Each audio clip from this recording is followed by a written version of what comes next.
你不要乱打嘞！我你有多少皮哈？妈妈，我怎么这么好吧？这干嘛嘞？要回来跟那干嘛妈耶？你这个好吧？怎么这么好吧？干嘛？你要你压啥？你老给我了？我好保险，我好保。啊不。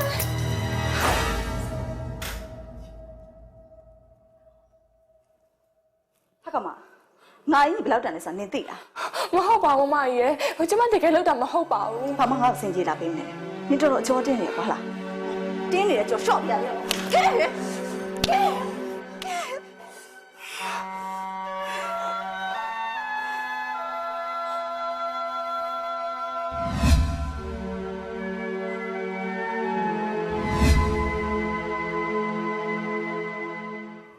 王队，现在有风车比比啦，今天参加一个嘛是微系的是吧？ဟုတ်ကဲ့ငယ်ကျွန်တော်အားလုံးဆက်ပြီးပါပြီ။ဒါပေမဲ့ဦးမြတ်ဆိုကတော့မလာနိုင်ပါဘူးတဲ့ ကိုမြတ်ဆိုးကဘာဖြစ်တာလဲ ။သူ့သမီးကြီးစင်ကူမှာကြောင်းတက်နေလိုက်သွားတာ။အဲ့ဒါတပတ်ခါမှပြန်ဟုတ်ပါမယ်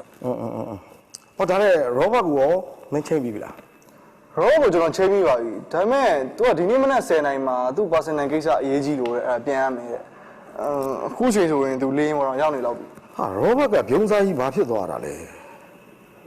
ဘောင်းတွေမင်းနဲ့ရောဘာပြဿနာရှိသေးလဲ ။ကျွန်တော်နဲ့စကားတော့မပြောလိုက်ရဘူး။ကျွန်တော်ရောက်လာတဲ့ချက်ချင်းပြန်သွားတယ် ကဲဟုတ်ပြီလေအခုဒီနေ့ကိစ္စကိုဘယ်လိုဖြေရှင်းကြမလဲ project က main project ဆိုတော့ဘောင်းသူတွေမင်းဖြေရှင်းနိုင်မှာဖြစ်မှာနော် အန်ကယ်စီဝေးစားလို့ရပါပြီ ကောင်းပြီခုပဲလာခဲ့မယ်နော် ကဲ ကဲဘောင်းသူတွေမင်းအဆင်သင့်ဖြစ်ပြီလား ။ဟုတ်ကဲ့ငယ်ကျွန်တော်အတက်နိုင်ဆုံးဖြေရှင်းပါမယ် ဟုတ်ပြီโอเคမင်းကငါအဆုံးထိယုံကြည်ထားလိုက်မယ်နော်ကဲမောင်ကြီးကမင်းကလည်းမင်း project မဟုတ်ပေမဲ့ဝင်ပြီးကူညီပေးလဲပေါ့ကွာနော်ကုမ္ပဏီကောင်းကျိုးအတွက်သူ့ project ကို project ခွဲမနေနဲ့နော်ဟုတ်ကဲ့ပါငယ်ကျွန်တော်တက်နိုင် ။ရပါတယ်ငယ်ကျွန်တော်ပဲဖြေရှင်းလိုက်ပါမယ်။မဟုတ်ရင်မရှင်းမဲနဲ့ပို့ရှုပ်သွားမှာဆိုလို့ ကဲဟုတ်ပြီတွားကြအောင်လာ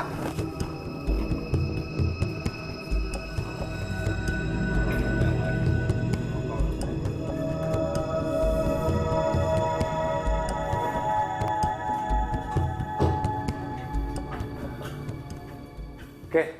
လူကြီးမင်းတို့ကိုအရေးကြီးခေါ်လိုက်ရတာကတော့ project ကိစ္စတစ်ခုပါပဲခဏလေးငြိမ်ပေးကြပါခင်ဗျာခဏလေးပါအခုကျွန်တော်တို့ကုမ္ပဏီကအသစ်ထုတ်လုပ်တဲ့ပစ္စည်းဟာ quality ကတော်တော်လေးကိုကျဆင်းနေတယ်ကျွန်တော်တာဝန်ကဒီ quality ကျဆင်းအောင်လုပ်တဲ့သူပါပဲဒီပစ္စည်းအသစ်ကိုတာဝန်ယူပြီးထုတ်လုပ်တဲ့သူကမောင်သူတွေပါ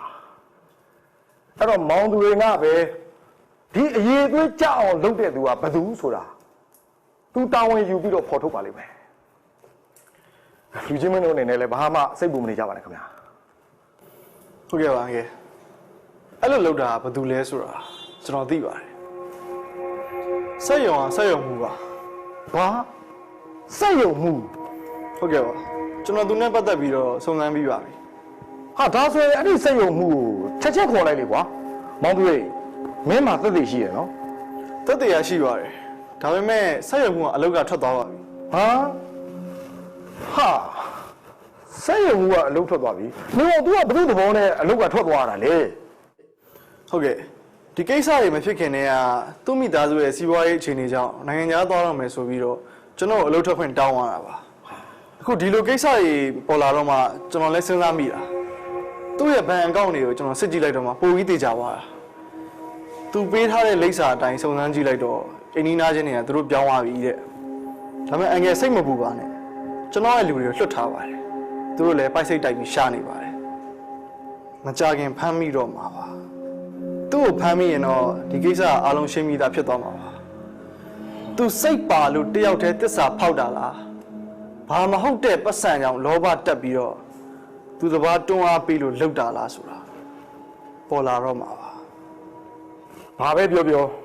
မင်းပေါ့ရော့တာလဲပါတယ်မောင်သူတွေတွေ့တာမတွေ့တာနောက်မင်းရဲ့အာနာတတ်တဲ့လူတကာပေါ်မှာစာနာတတ်တဲ့စိတ်ဓာတ်ကလူတိုင်းပေါ်မှာထားလို့မရဘူးမောင်သူတွေမင်းကသာလူချင်းကိုချင်းစာနေတာအဲ့ဒီစက်ယုံမှုကမင်းအပေါ်မှာလူချင်းစာနာလို့လားကြပြောပါဦးဟာဒီမှာမောင်သူတွေ ပရာဟိတစိတ်ဓာတ်ကတတ်တတ်စီးပွားရေးစိတ်ဓာတ်ကတတ်တတ်ပဲကွာအဲ့ဒီနှစ်ခုပေါင်းစည်းလို့မရဘူးအဲ့ဒီနှစ်ခုပေါင်းစည်းလိုက်လို့ရှိရင်အန်ကယ်တို့ရဲ့ကုမ္ပဏီကဒီဝါလီခံသွားလိမ့်မယ်ဟင်အဲ့တော့မောင်သူတွေဒီစက်ရုံမှုကိစ္စမှာပြက်ပြက်သားသားနဲ့ရှင်းရှင်းလင်းလင်းလာလို့ဘာမှငဲ့ညာနေစရာမလိုဘူးတကယ်ကိုအဲ့ဒီစက်ရုံမှုမိသားစုကချိုးတဲ့တယ်ဆိုရင်အန်ကယ်တို့ကတစ်ဖက်တစ်လမ်းကနေပံ့ပိုးပေးလို့ရတယ်ဟာဒီမှာမောင်သူတွေအန်ကယ်အခုပြောနေတဲ့စကားကိုမင်းမှတ်ထားပါဒီနည်းကလူဆိုးကိုလူကောင်းလုပ်လို့ရတယ်ရန်သူကိုကိုယ့်ဘက်တော်သားလုပ်လို့ရတယ်ကွာ ဟုတ်ကဲ့ပါအကေကျွန်တော်မှတ်ထားပါမယ် ကဲဒီနေ့ကျွန်တော်တို့လုပ်တဲ့အစည်းအဝေးကိုဒီမှာပဲရက်လိုက်အောင်နော်နောက်ကိုကိစ္စတစ်ခုခုအရေးကြီးရင်အခုလိုပဲအစည်းအဝေးခေါ်ပြရစီလို့ကျွန်တော်မေတ္တာရက်ခံရစီဗျာနော်